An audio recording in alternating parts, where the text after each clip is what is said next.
My world shattered on a Tuesday. I remember the date, the time, everything. It was the day I found out my wife, Sarah, the woman I had built a life with for 10 years, was cheating on me. And the person she was cheating with, my best friend Mark. The guy who was the best man at our wedding, the one I called brother. The cliché is a cliché for a reason, I guess. It hurts more than anyone can imagine. I found out by accident. A misplaced phone. A notification that popped up at just the wrong moment. It was a message from Mark to Sarah. The contents were explicit. And it wasn't a one-time thing. The thread went back months. All those late nights at the office, she claimed. All those guys' weekends, Mark supposedly went on. It was all a lie. They were together. The initial shock was like being submerged in ice water.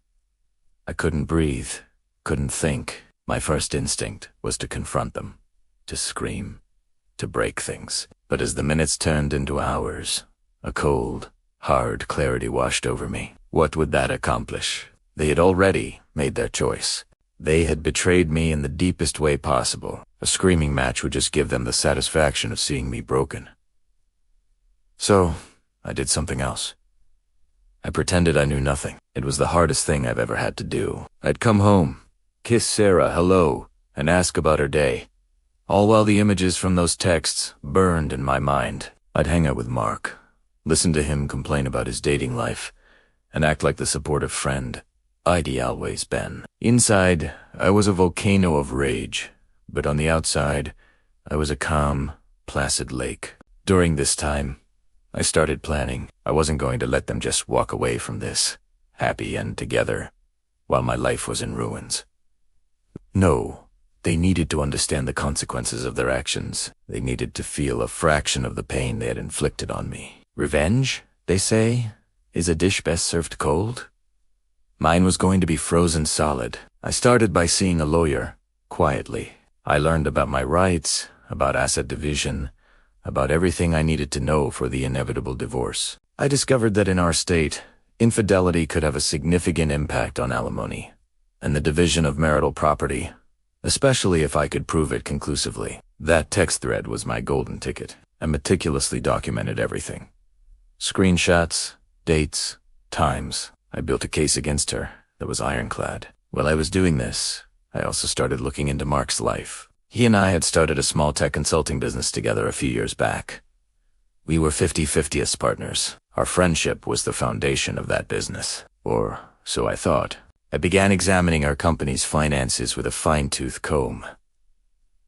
What I found was another betrayal. Mark had been skimming money, small amounts here and there, for over a year. He was funneling company funds into a personal account, covering his tracks with doctored invoices. He was stealing from me, from our business, while sleeping with my wife. The audacity was breathtaking.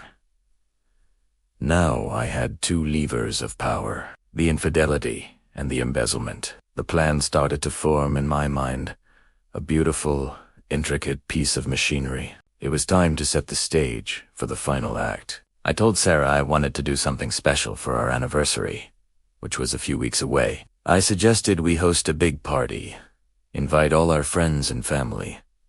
A renewal of our vows, I proposed. She was ecstatic. She probably thought it was a sign that I was blissfully unaware, that she'd gotten away with it. She eagerly threw herself into planning the party. She wanted it to be perfect. Mark, of course, was heavily involved, playing the role of the supportive best friend. Watching them plan the celebration of a marriage they were actively destroying was a surreal and sickening experience. But I played my part. I was the doting, excited husband. The night of the party arrived. Our backyard was beautifully decorated, fairy lights everywhere. About 50 of our closest friends and family were there. Everyone was laughing, drinking, having a good time. Sarah was radiant in a new white dress. Mark was by my side, clapping me on the back, telling me how lucky I was. The irony was so thick you could cut it with a knife. Then came the time for the speeches, for our vow renewal. I had a microphone in my hand. The music died down, and all eyes were on me. Sarah stood beside me, smiling, holding my hand. I looked out at the crowd, at my parents, her parents, all the people who loved and supported us. I started my speech. I talked about love, trust, and commitment. I talked about the 10 years Sarah and I had shared. Her eyes started to well up with tears. The crowd was captivated. And then my tone shifted. I've learned that trust is the most important part of a marriage, I said, my voice steady. It's a sacred bond, and when that bond is broken, everything falls apart. I turned to look directly at Sarah. Her smile faltered, a flicker of confusion in her eyes. For instance, I continued, when you think your husband is a fool who doesn't know, you've been sleeping with his best friend for the past 6 months. A collective gasp went through the crowd. Sarah's face went completely white. She dropped my hand as if it were on fire. I looked over at Mark. He looked like he'd seen a ghost, his drink frozen halfway to his lips. But I wasn't done. And speaking of best friends, I said, my gaze locking onto Mark.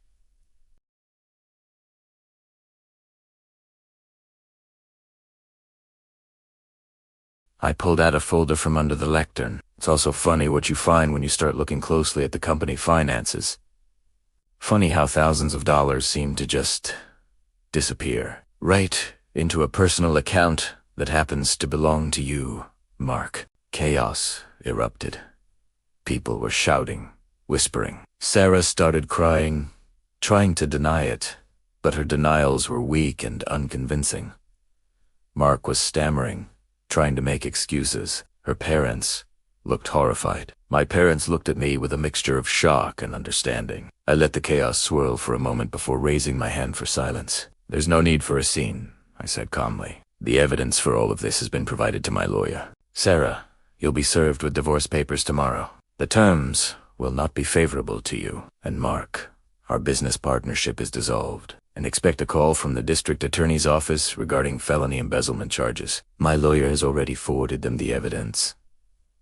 I put the microphone down. I looked at their shattered faces. The triumphant, smug looks they wore when they thought they were getting away with it were gone, replaced by pure, unadulterated panic and despair. In that moment, I didn't feel joy. I didn't feel happiness. I just felt a quiet sense of justice. The score was settled. I walked away from the party, from my house, from my old life. I didn't look back. The next few months were a blur of legal proceedings. As predicted, the divorce was heavily in my favor. I kept the house and the majority of our assets. Sarah was left with very little.